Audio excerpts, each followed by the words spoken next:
네, 여러분 안녕하세요. 유니비투토리얼 정한입니다. 오늘은 제가 전자기학 잔편 강의 찍다가 경계조건식들을 복습할 일이 생겨서 처음부터 끝까지 수학적으로 약간 엄밀하게 유도해볼 기회가 생겨서 이렇게 강의를 찍게 됐고요. 현재 단편 강의가 회로율은 태분한 노튼 단원, 그 단원 전체가 단편 강의 하나로 딱 올라와 있고, 그리고 지금 찍는 이 전자기학 경계조건이 두 번째 단편 강의인데 앞으로 종종 여러 과목에서 단편 강의도 올려보도록 하겠습니다. 자, 그러면 경계조건식을 한번 유도해 볼 건데요. 저희가 최종적으로 도착하고 싶은 경계조건식의 모습은 딱 이렇게 됩니다. 보시면은 이 책이나 뭐 다른 교과서에 나오는 그런 식들의 모습과는 약간 다를 수도 있어요. 그런데 특징이 이 4개의 식이 굉장히 비슷하게 생겼고 형태가 비슷하죠. 다 AN2로 시작을 하고, 그리고 1에서 2, 1에서 2, 1에서 2, 1에서 2, 1 매질에서의 어떤 필드 퀀티티에서 2 매질에서의 어떤 필드 퀀티티 뺀 형태죠. 전자기학 교재 중에서 그 공대용 대학원 교재 보시면은 유명한 책이 있는데 그 책에서 약간 이런 형태로 나옵니다. 자, 이렇게 쓰면 장점이 뭐냐면은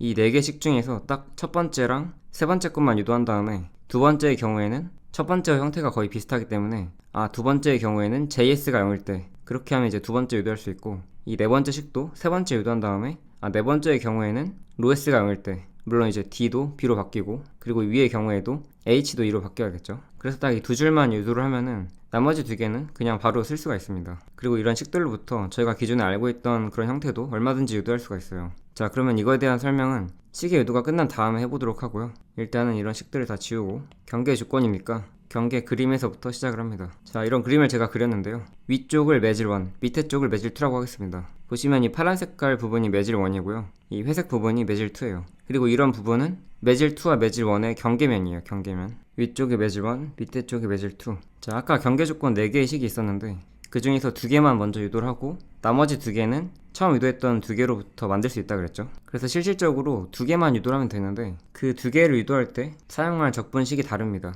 적분식이 다르기 때문에 적분을 취할 어떤 그 기하학적인 구조물 자체도 모양이 다릅니다. 자, 일단 경계 조건은 맥스웰 방정식으로부터 시작을 합니다. 맥스웰 방정식은 어쩔 수 없이 외우고 있어야죠. 자, 첫 번째는 컬 오브 A는 마이너스 델 T 분의 델 B, 그리고 컬 오브 H는 J 플러스 델 T 분의 델 D, 그 다음에 다이버전스 오브 D는 로, 그리고 다이버전스 오브 B는 0, 이렇게 되죠. 그래서 이 맥스웰 방정식을 봐도 얘랑 얘가 형태가 비슷하고 얘랑 얘가 형태가 비슷하죠. 예를 들어서 H는 2로 바꿔주면 되고요, J는 0으로 바꿔주면 되고요, D는 마이너스 B로 바꿔주면 됩니다. 그리고 여기도 D는 B로 바꿔주고 로는 0으로 바꿔주면 됩니다. 그래서 이제 얘네는 빼버리고 얘네 2개 가지고 하겠습니다. 일단 얘네 2개를 인테그랄 폼으로 바꿔줘야 돼요. 첫 번째 식부터 해볼게요. 자, 일단 이런 식들은 다 포인트 폼이죠. 각 점마다 성립하는 법칙이기 때문에 포인트 폼이라고도 하고, 그 다음에 형태가 미분이죠. 미분. 얘는 공간에 대한 미분이고 얘는 시간에 대한 미분이죠. 그래서 미분 형태이기 때문에 디퍼런셜 폼이라고도 합니다. 그런데 미분 형태인 건 눈에 딱 보이니까 저는 보통은 포인트 폼이라고 합니다. 그래서 이 식이 미분이 가능하기만 하다면 모든 점들에서 성립하는 그런 식이거든요. 그래서 이제 포인트 폼이고, 얘를 인테그랄 폼으로 바꿔주려면 어떤 구조물을 생각해야 되냐면은 이 컬 오브 H가 J, 이 부분이 앙페르가 만든 부분이죠. 그리고 델 T분의 델 D, 이 변이 전류가 맥스웰이 추가시킨 부분이고, 우리가 보통 앙페르 법칙을 앙페르 법칙이라고도 하지만 앙페르 서큐탈 로, 앙페르의 회로 법칙 혹은 앙페르의 주회 법칙이라고도 합니다. 앙페르의 회로 법칙, 서큐탈 로에서 알 수 있는 것은 서킷이면은 한 바퀴를 돈다는 걸 의미해요. 어떤 점에서 시작해서 한 바퀴 돌아서 그 점으로 도착을 한다. 그래서 이제 이런 식들은 어떤 이런 한 바퀴, 보통 이 한 바퀴를 컨투어 C로 표시를 하는데 이 C에 대해서 적용을 하고요. 그리고 C만 있는 게 아니라 이렇게 닫힌 경로를 딱 그리면은 이 경로가 어떤 면을 만들 수 있거든요. 물론 면이 이렇게 약간은 평평함에 가까운 모습일 수도 있고요. 이 경로가 한 평면 위에 놓여있는 경로가 아니면은 이 면도 평면일 수는 없겠죠. 그렇지만 최대한 이렇게 평면에 가까운 면일 수도 있고, 혹은 마치 여기 비누 거품이 묻어 있어서 위에서 누가 바람을 불었을 때 이렇게 면이 볼록하게 튀어나오는 이런 면일 수도 있죠. 자, 이건 법칙이기 때문에 면 모양이 어떻게 생겼든 항상 성립을 합니다. 바람을 아주 심하게 불어가지고 면이 이렇게 생겨도 성립을 하죠. 이게 면이어도. 이제 이런 경우에는 이런 부분들이 다 면인 거죠. 이렇게 반대쪽에도 면이 있고. 자, 그러면은 얘를 인테그랄 폼으로 어떻게 바꿀 거냐면은 이런 면 중에서 이런 면을 이루는 조그마한 조각을 생각합니다. 굉장히 조그마한 조각이기 때문에 ds라고 하겠습니다. 만약에 크기가 유한하다면은 이렇게 델타 s라고 둘 텐데 이 크기가 0으로 수렴한다고 생각을 해가지고 이렇게 ds라고 둘 거고요. 그 다음에 이 ds라는 면에다가 방향을 부여해서 ds 이렇게 진한 색깔 볼드체로 쓰겠습니다. 그리고 방향은 어떤 방향이냐면은 지금 C 모양이 이렇게 반시계 방향인데 여기에 오른손 법칙을 적용하면은 이런 경로 따라 움직이는 이런 방향을 오른손에서 엄지를 제외한 나머지 네 손가락의 방향이라고 두면은 엄지손가락이 이렇게 위쪽을 가리키게 됩니다. 엄지손가락이 위쪽을 가리키면은 그 엄지손가락의 방향으로부터 DS의 방향을 알 수가 있습니다. 만약에 DS가 이렇게 안 생기고 평평하다고 하면은 그러면 DS가 이제 이런 식으로 있겠죠. 그러면은 엄지손가락의 방향이 DS의 방향이랑 일치하기 때문에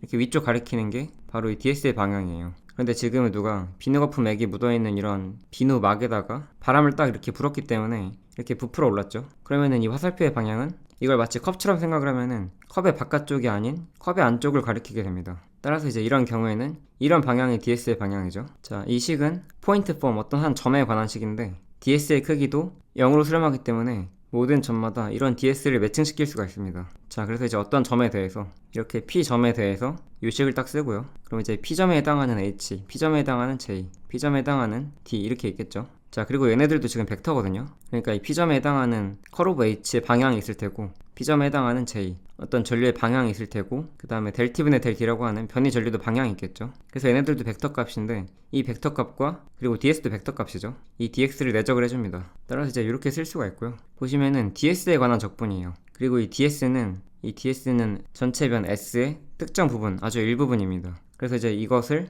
이 S에 대해서 다 더해줍니다. DS가 이렇게 작을 때는 다 더한다는 의미가 적분한다는 얘기죠. 인테그랄 딱 씌워주고 여기 딱 이렇게 S라고 쓰면은 적분식이 되죠. 그리고 좌변의 경우에는 스토커스 티어럼, 스토커스 정리 이용하면은 그럼 이게 이제 HDLC, 닫힌 경로 C 이렇게 바뀌죠. 따라서 이제 이렇게 쓸 수가 있습니다. 자, 식을 유도했으니까 이제 이런 경계 조건에 적용을 해줄게요. 자, 저희가 경계 조건을 할 때는 어떤 게 궁금한 거냐면은 경계란 얘기는 서로 다른 두 매질이란 얘기거든요. 같은 매질인데 누군가 이제 이렇게 나 여기 경계를 그릴게 해가지고 그런 식으로 생긴 경계 조건, 같은 매질 내에서의 경계 조건은 크게 의미가 없고요. 서로 다른 매질이어서 성질이 달라질 때 E 벡터나 뭐 H 벡터나 D 벡터나 뭐 B 벡터 얘네들이 어떻게 변하는지 그런 경계면에서의 불연속적인 특성이 궁금한 거거든요. 그래서 경계 조건 파트의 그 교재들 책들을 보면은 이제 막 이런 식으로 여기가 뭐 E2, 여기가 E1 이제 이런 식이어서 E1과 E2와의 관계가 어떻게 되는지 이제 그런 게 경계 조건을 따지는데 경계에서의 그 불연속적인 특성, 단지 매질이 달라지기 때문에 발생하는 어떤 그런 차이점이나 변화 이런 게 궁금한 거기 때문에 이런 그림이 있다고 해서 예를 들어 이런 점이랑 이런 점 이런 차이가 궁금한 게 아니라 위치는 거의 똑같은데 예를 들어서 이런 점이랑 이런 점이면은 위치는 거의 똑같죠. 좀 더 정확하게 그리면은 딱 요 점이랑 요 점 이런 식으로 위치가 거의 똑같은데 단지 매질만 다를 뿐인 이렇게 그 경계면에 한없이 가까운 두 점, 물론 서로 다른 두 점이긴 한데 좌표 값은 거의 똑같습니다. 예를 들어 이렇게 위쪽 가리키는 게 지축이라고 하면은 두 점의 X 좌표, Y 좌표 거의 똑같을 것이고 G 좌표 차이가 거의 0에 수렴한다는 얘기죠. 단지 매질이 다를 뿐인. 그래서 이제 이런 화살표 두 개 그렸을 때 이 위쪽 화살표는 이 빨간 점 중에서 위쪽 점에서의 이 벡터를 의미하고 그 다음에 이제 이런 E2 같은 경우에는 두 점 중에서 아래쪽 빨간 점, 그 아래쪽 점에서의 이 벡터를 의미합니다. 사실은 이제 이런 E1, E2 그릴 때 그냥 보기 편하라고 그려놓는 거고 안 그려도 딱히 상관없습니다. 저희는 2번 벡터, E2 벡터 그림은 그리지 않도록 하겠습니다. 자, 그 다음에 이 식 같은 경우에는 C랑 S에 관한 식이거든요. 그러니까 경로가 중요하고 그 경로에 의해서 만들어지는 어떤 S, 그리고 이 경로는 어떻게 그리냐면은 자, 이 식 같은 경우에는 이렇게 좀 고퀄리티의 그림이 필요가 없고 굉장히 단순한 그림이면 되기 때문에 얘는 잠깐 치워두고 이런 그림으로 하겠습니다. 이 그림의 경우에는 매질 1과 매질 2 약간 이렇게 바라봤을 때 이렇게 바라보면 경계면이 잘 안 보이겠죠. 경계면이 마치 선처럼 보이겠죠. 그래서 위쪽이 매질 1이고 아래쪽이 매질 2예요. 자, 이때 C는 어떻게 그리냐면은 C는 이렇게 그려줍니다. 자, 그리고 이 경로 같은 경우에는 단순히 고리 모양으로 끝이 아니라 이렇게 적분을 할 때 시계 방향이냐 반시계 방향이냐 방향이 있기 때문에 이렇게 반시계 방향을 C로 둘게요. 반시계 방향이 C고 그리고 특징이 이렇게 직사각형 모양인데 직사각형이니까 4개의 변이 있죠. 위쪽 변은 확실하게 매질 1에만 있고 아래쪽 면은 확실하게 매질 2에만 있습니다. 그리고 왼쪽 면이랑 오른쪽 면은 둘 다 매질 1과 매질 2에 걸쳐 있으면서 이 길이가 0으로 수렴해야 됩니다. 그래서 이런 길이를 H라고 들 건데 H는 0으로 수렴을 합니다. 자, 그 다음에 이런 폭은 W라고 하겠습니다. 나중에 결론을 보시면 아시겠지만 경계 조건도 어떤 경계점에 대해서 성립하거든요. 그렇기 때문에 이 W도 사실은 충분히 작아야 됩니다. 나중에 결론적으로는 얘도 0으로 수렴하는 길이라고 볼 수도 있을 텐데 일단은 0으로 수렴한다고 생각하진 않고 굉장히 작은 길이라고 하겠습니다. 자, 그 다음에 편의상 이렇게 X축, Y축 좌표기를 설정을 해줄게요. G축은 이렇게 튀어나오고 있는 방향이겠죠. 자, 이제 적분을 진행시켜 줄게요. 자, 일단 이 컨투어 C 모양이 이렇게 직사각형이기 때문에 이 컨투어 하나를 4개로 쪼개줍니다. 1번, 2번, 3번, 4번으로 할게요. 1번, 2번, 3번, 4번. 그래서 이제 요거를 이렇게 1번 더하기 2번 더하기 3번 더하기 4번으로 나눠주면 되겠죠. 그리고 C 자체는 클로즈드 패스인데, 닫힌 경로인데 1, 2, 3, 4번은 더 이상 클로즈드는 아닙니다. 따라서 여기 닫힌 경로 의미하는 동그라미 다 없애주고요. 그 다음에 C 대신에 1, 2, 3, 4라고 하겠습니다. 자, 1, 2, 3, 4. 자, 1번부터 보시면은 이 W라는 폭이 굉장히 작기 때문에 이 W라는 폭 동안에는, 그러니까 이제 이런 점들의 위치 차이가 거의 없는 거죠. 이 W가 매우 작기 때문에. 그래서 이제 위쪽 W도 마찬가지로 굉장히 짧기 때문에 그 동안에는 H는 다 상수라고 볼 수 있습니다. 그리고 지금 일반 경로 같은 경우에는 매질 1에 있기 때문에 이 H가 매질 1의 H입니다. 따라서 H1이고요. 그리고 DL의 경우에는 이 C를 이루는 애들이죠. 다시 말하지만 이 W가 굉장히 짧아서 이 W 동안에는 H1이든 H2든 계속 상수기 때문에 적분이 이제 크게 의미가 없고, 그리고 1번 같은 경우에는 왼쪽 방향 가리키니까 DL 벡터 대신에 그 적분한 결과를 써주면은 마이너스 WAX 이렇게 되겠죠. 그리고 2번이랑 4번의 경우에는 이 H가 0으로 수렴하기 때문에, 즉 여기서의 이 W 이거에 해당하는 이 H가 0으로 수렴하거든요. 그런데 이런 애들은 무한히 커지거나 할 수 없죠. 따라서 2번이랑 4번의 경우에는 이 적분값이 0입니다. 왜냐면은 H가 0으로 수렴하기 때문에. 그래서 2번이랑 4번 해줄 필요 없고요. 3번의 경우에는 이 DL 벡터에 해당하는 게 이렇게 오른쪽 향하죠. 그리고 3번의 경우에는 매질 2에 있습니다. 따라서 H2, 그리고 방향은 오른쪽 WAX 이렇게 되겠죠. 자, 우변의 경우에는 S, 이 면에 대해서 해주는데요. 이 면 같은 경우에는 H가 0으로 수렴하기 때문에 H 곱하기 W 하면은 그 면적, 면의 면적이 0으로 수렴을 합니다. 그러면은 델 T분의 델 T는 무한대가 될 수 없기 때문에 얘 같은 경우에는 이런 넓이를 곱했을 때 0이 되겠죠. 따라서 이 부분은 크게 의미가 없습니다. 사실 이제 이 부분이 델 T분의 델 D, 이런 시간에 대한 편미분 때문에 타임 베링 시츄에이션, 타임 베링 케이스에서 추가된 항인데, 지금 이 식뿐만 아니라 여기 있는 이 델 T분의 델 B,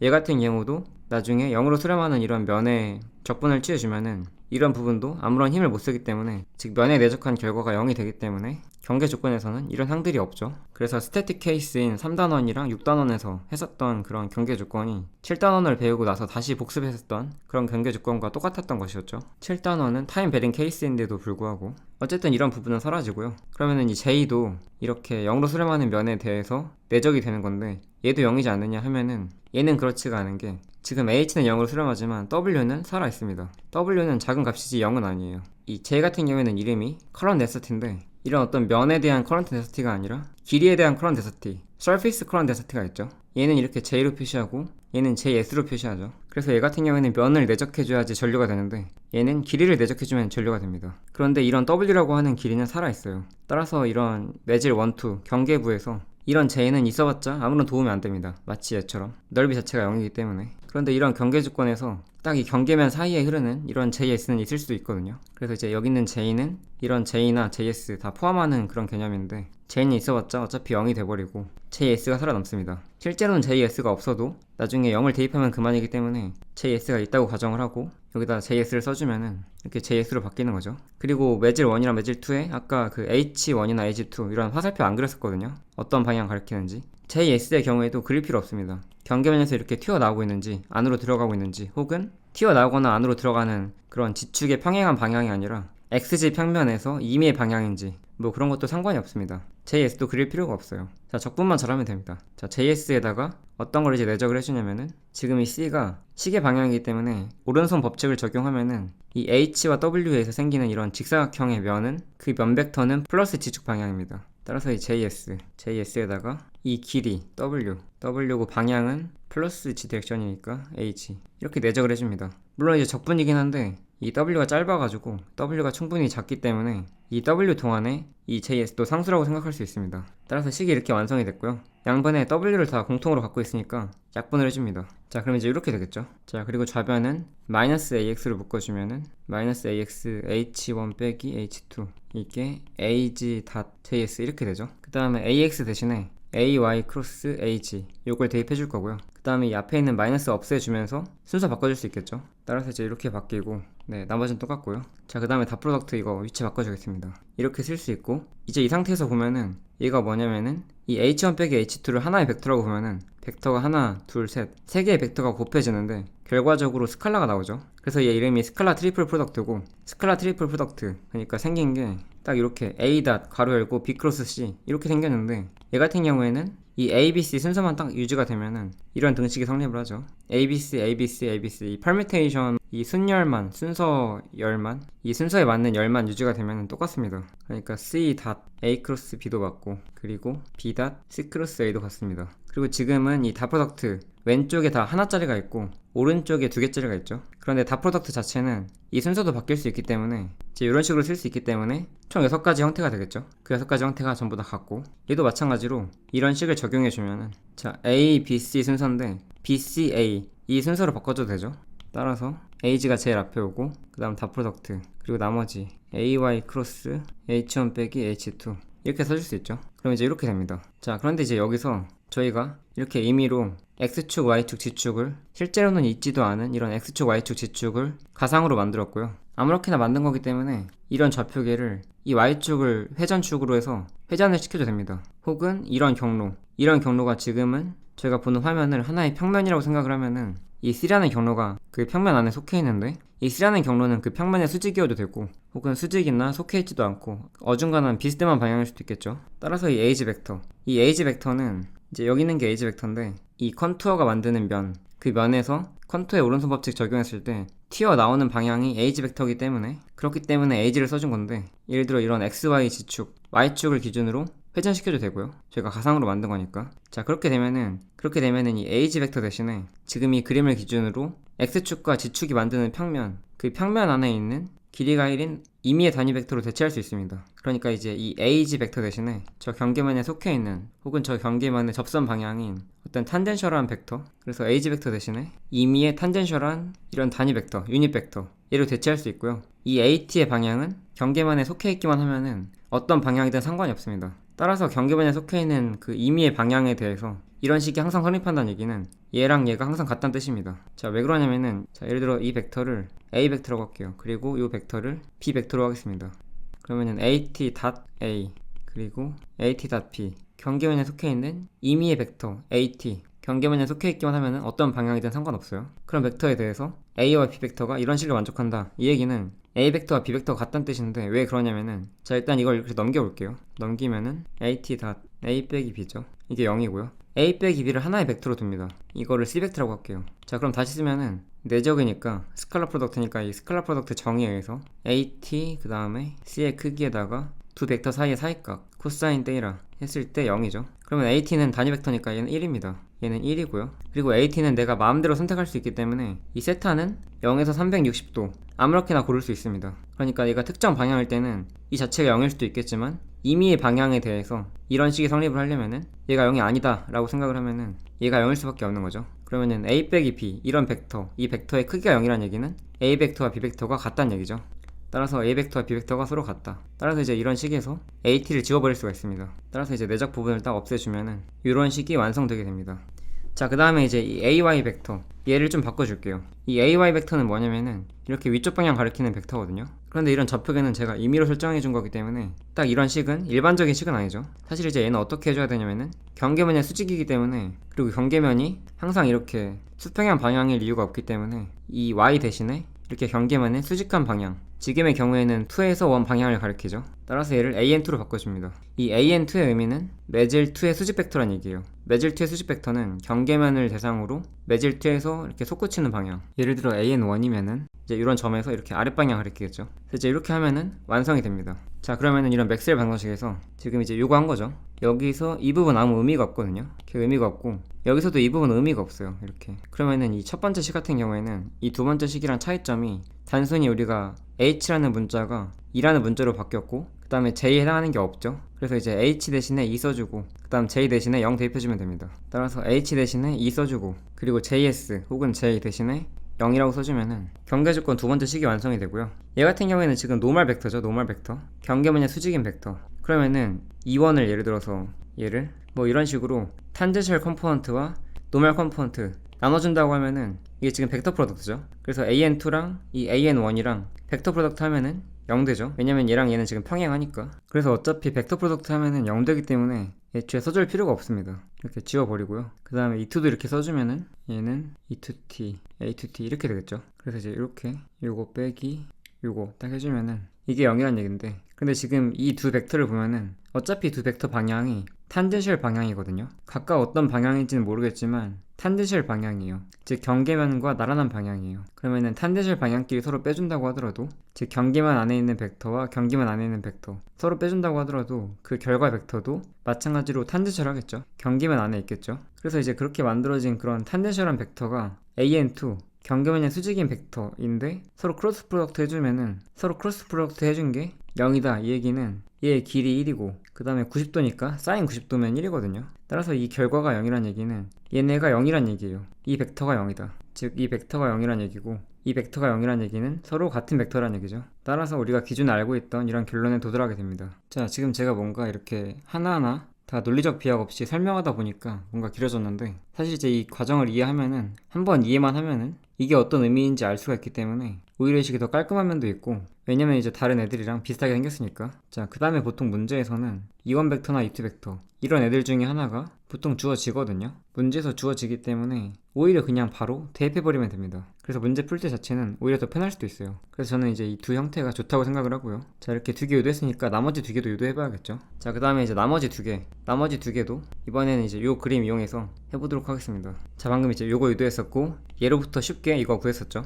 두 개 없애주고요. 얘네 둘 중에는 얘가 좀 더 일반적인 식이에요. 나중에 이제 로에다 0 대입하고 d를 b로 바꿔주면은 얘 도달할 수 있기 때문에 이번엔 얘 같다 합니다. 자, 이 식 같은 경우에도 포인트 폼이고요. 인테그랄 폼으로 바꿔줘야죠. 좌변도 지금 보면은 다이버전스니까 좌변도 스칼라, 우변도 스칼라입니다. 얘 같은 경우에는 임의의 부피에 대해서 적분을 해줍니다. 어떤 이런 부피 요소가 있습니다. 이런 부피 요소가 있으면은 이 부피를 이루는 디퍼런셜 볼륨이라는 게 있겠죠. 굳이 직육면체 형태일 필요는 없는데 DV라고 해줄게요. 그래서 이제 얘가 포인트 폼이니까 모든 점마다 이런 식의 성립을 하죠. 이런 점도 성립을 하고, 이런 점도 성립을 하고, 이런 점도 성립을 하고, 당연히 이런 점도 성립을 하겠죠. 그래서 이제 모든 점에 대해서 성립하는 법칙인데, 이런 DV가 있는 이런 점에 대해서도 성립을 하고요. 그러면 양변에 DV를 곱해줍니다. 똑같이 양변에, 동등하게 양변에 DV를 곱해줬기 때문에 마찬가지로 성립을 하고요. 이런 위치에서 이제 DV 곱했는데 다른 위치에서도 DV들 곱할 수 있겠죠. 그래서 그런 모든 것들을 다 더해줍니다. 그런 게 바로 적분의 의미죠. 그래서 적분 범위는 이 전체 부피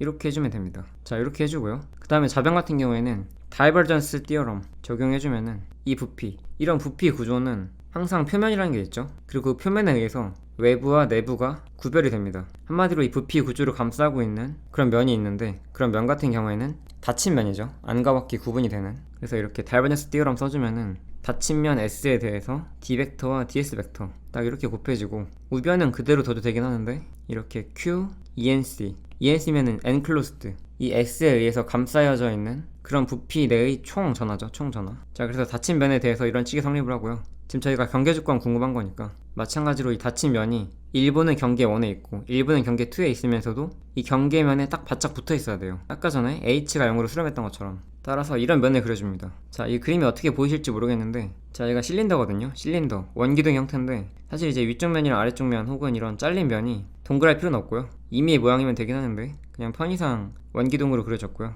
이 원기둥의 높이가 아까 그 H에 해당해요. 그래서 원기둥의 위쪽 면이 매질 1에 있고 원기둥의 아래쪽 면이 매질 2에 있고 높이는 0으로 수렴하는, 그래서 제가 이렇게 그렸어요. 여기서 제일 위쪽의 실선이랑 제일 아래쪽에 있는 점선 사이에 있는 이런 또 다른 점선, 얘가 바로 이 경계면에 의해서 잘린 원기둥이죠. 그러니까 이제 원기둥이 원래 이렇게 생겼는데 얘를 여기 딱 갖다 놨더니, 경계면에 딱 걸치게 갖다 놨더니 경계면에 의해서 이제 이런 부분이 딱 잘린 거죠. 이렇게 이런 부분이 잘려가지고 그런 그림을 이렇게 표현을 할게요. 그리고 이번에도 마찬가지로 편의상 이런 좌표 축들을 그려주도록 하겠습니다. 자, 이제 구조를 그렸으니까 이 구조에 대해서 이 인테그랄 적분을 해줄 건데, 마찬가지로 이 높이 H는 0으로 수렴을 하고요. 이 S는 0으로 수렴까지는 아니지만 굉장히 작습니다. 굉장히 작아서 이 S라는 면 내에서는 이런 D벡터, D1벡터나 D2벡터 이런 D벡터들이 바뀌질 않습니다. 이런 D벡터들도 벡터 필드죠. 필드란 얘기는 Spatial Distribution, 공간상의 어떤 물리량의 분포. 그런데 이제 벡터 필드면은 그 물리량의 종류가 벡터란 얘기죠. 그래서 어떤 벡터 값들이 공간상에 분포가 되어 있는데, 근데 지금 S가 굉장히 작기 때문에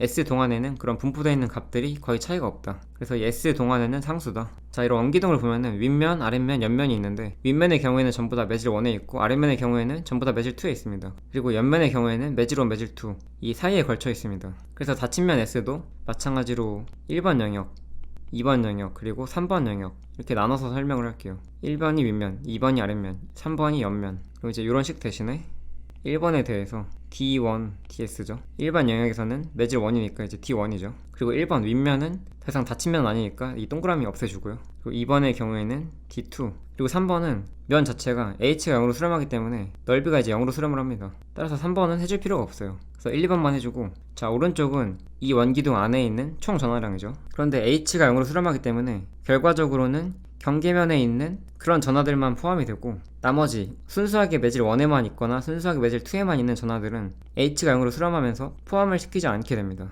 따라서 어떻게 쓸 수 있냐면은, 지금 이제 S에 대한 거니까 이렇게 로랑 로S 중에서 얘는 이제 아무짝에 쓸모가 없고 로S 곱하기 S 이렇게 됩니다. 그리고 얘도 마저 해주면은 지금 이 DS, 일반 영역의 DS들은 전부 다 윗방향이죠. 그리고 지금 적분인데 일반 영역의 한정에서는 S가 굉장히 작기 때문에 D1들이 바뀌지 않습니다. 따라서 이제 이런 적분식이 어떻게 바뀌냐면은 D1 다 프로덕트 S고 위쪽 방향이니까 AY, 따라서 SAY 이렇게 되고요. 그 다음에 D2, 얘는 아래쪽 방향이죠. 따라서 마이너스 SAY, 이게 로S S, S 양변에 약분시켜줍니다. 이렇게 바뀌었고요. 그 다음에 AY로 묶어주면은 D1 빼기 D2, 이게 로S. 그 다음에 AY 대신에 AN2 써주면 되겠죠. AN2, 이게 바로 로S다. 자, 그럼 완성이 됐습니다. 그래서 이제 D1, D2 얘네가 AN2 딱 얘랑 이렇게 내적이 되면서 탄젠셜 컴포넌트는 사라지고 노멀 컴포넌트만 남겠죠. 그래서 언제든지 저희 책에 나와있는 형태로 바꿔줄 수 있고요. 혹은 문제에 대입할 때는 이런 식이 더 편할 수도 있어요. 그래서 이렇게 완성이 됐고, 자, 그 다음에 이제 이런 맥스웰 반응식 식에서 D를 단순히 B로 바꿔주고, 그 다음에 자기장의 경우에는 이런 홀극의 전화가 없죠. 따라서 로를 0으로 바꿔줍니다. 그래서 D를 B로 바꿔주고 로 S를 0으로 바꿔주면은 이렇게 되는 거죠. 그래서 이렇게 네 가지 형태의 그런 경계조건 식이 완성이 됐고요. 오히려 대칭성이 있기 때문에 기억하기도 더 쉬울 것 같기도 하고요. 사실은 이제 얘네 두 개만 외워주면 되죠. 얘네 두 개만 딱 외워주고, 그 다음에 언제든지 맥스웰 방정식은 이미 알고 있다고 가정하면은 언제든지 얘네 두 개 만들 수 있고요. 그리고 실제로 문제 풀 때 더 편할 때도 많아요, 이런 형태가. 자, 이렇게 경계조건 처음부터 끝까지 잘 유도해봤고요. 다음 시간에 유용한 컨텐츠로 다시 찾아오도록 하겠습니다. 고생 많으셨습니다.